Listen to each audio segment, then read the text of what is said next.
Bon, du coup, sûrement que je mettrai une voix off pour expliquer tous les concepts un par un, parce que je vous dis que je vais galérer, moi.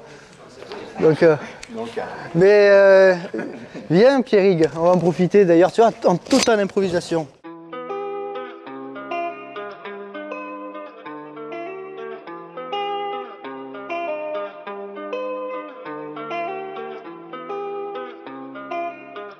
Donc moi c'est Pierrick Bobet, donc je suis le directeur général de Simmersion.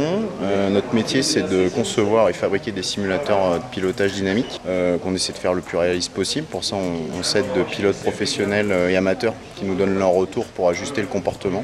Alors qu'on fait aussi le comportement, on n'achète pas de vérin ailleurs, on monte sur la structure, c'est nous qui développons à partir de composants neutres on va dire. Et puis voilà, et donc là aujourd'hui on a un produit qui s'appelle le Competition System qui sert à faire du sim racing entre potes en réseau local, aussi bien pour de la découverte que pour aussi des gens qui veulent aller chercher de la performance. Voilà, on peut régler tout ça de manière, tout est customisable pour que ça convienne à tout le monde. D'accord. Depuis quand ça existe, Simmersion? Alors Simmersion, ça existe depuis 2017 en fait. À la base c'était une passion que j'avais avec mon associé, on voulait se faire des simus pour mettre à la maison. Et puis petit à petit c'est devenu une aventure entrepreneuriale. Et donc l'idée, on a eu des idées qu'on pensait pertinentes pour mettre sur le marché de la simulation. Donc on a posé des brevets, on a créé une boîte et maintenant qu'on a développé les simus, on les vend. Nous, on s'est rencontrés à Albi l'année dernière, c'était pour une manche du TTE, mais où est-ce qu'on peut vous trouver? Alors, nous, on fait pas mal en ce moment d'événementiels pour du team building, etc. C'est-à-dire qu'on loue les machines, on se déplace, on les amène comme on a fait aujourd'hui. Pour les gens qui souhaitent faire des courses d'endurance par équipe ou animer des festivals ou ce genre de choses. On n'accueille personne dans nos locaux, puisque nous, c'est des bureaux d'études, on développe et des ateliers pour monter les simus. Mais où est-ce qu'on nous a trouvé dernièrement? C'était au Mans Classique, on avait un stand. Prochainement, on devrait faire d'autres festivals sur de la voiture rétro ou de la voiture de course. Donc voilà, il faut nous suivre sur les réseaux sociaux, je fais un peu de pub pour évidemment, connaître tout ça dans la description, nos site actualités. internet et les réseaux sociaux, vous avez tout dans la description. Du coup, Pierrick, est-ce que tu peux nous présenter justement le matériel? Alors, le matériel, c'est des simulateurs dynamiques d'un encombrement faible. Notre but à la base, c'était de faire quelque chose de sensationnel, mais qui puisse rentrer dans un salon. Et puis là, par conséquence, quand on a développé le Competition System, on a repris la même base, et donc ça permet d'en mettre plusieurs. Donc là, on en a mis 5 dans un peu moins de 20 mètres carrés. Donc c'est l'avantage du produit. Donc je disais, ils sont dynamiques, donc ils sont mus par des moteurs électriques. C'est pas des vérins.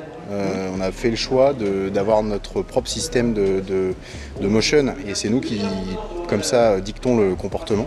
Et puis après, pour faire le tour du propriétaire, en gros, on a un volant Fanatec Direct Drive, parce que c'est quelque chose de robuste qui permet c'est plus facilement, ça accepte plus facilement le fait d'être maltraité par le grand public, parce que le but là, c'est le grand public. Et puis ça s'use moins facilement puisqu'il y a moins de pièces en mouvement. On a des écrans gaming d'Almat. Alors là on est sur du 32 pouces qui permet d'en mettre plusieurs dans une camionnette, de les charger, de les décharger facilement. Même si des fois on monte des 49 pouces sur certains simulateurs. Et puis on a un pédalier Fanatec. Alors on a fait le choix d'avoir l'entrée de gamme Fanatec avec une pédale de frein qui finalement est plutôt molle par rapport à des voitures de course. Mais pour le coup c'est volontaire puisque quand monsieur madame tout le monde qui n'a jamais essayé une voiture de course en vrai se retrouve à devoir appuyer de 120 kg sur la pédale de frein, c'est compliqué. Donc on a le comportement d'une Clio un peu en termes de pédale. Donc là finalement qu'est-ce qui change avec cette version par rapport à la version d'avant qu'on mettait chez les particuliers?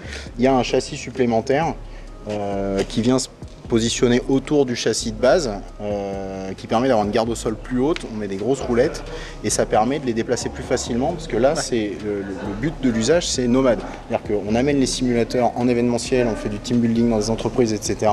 On est capable d'installer les simus en une demi-heure chez le client, c'est facile à déplacer, ça passe les seuils de porte, etc. Et chaque simu dans son sac à dos a son PC de gaming.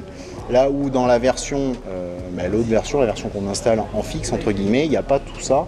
On les met sur une estrade et ils restent fixes. Donc voilà, deux versions possibles pour une exploitation différente finalement. Ouais. Ok, très bien.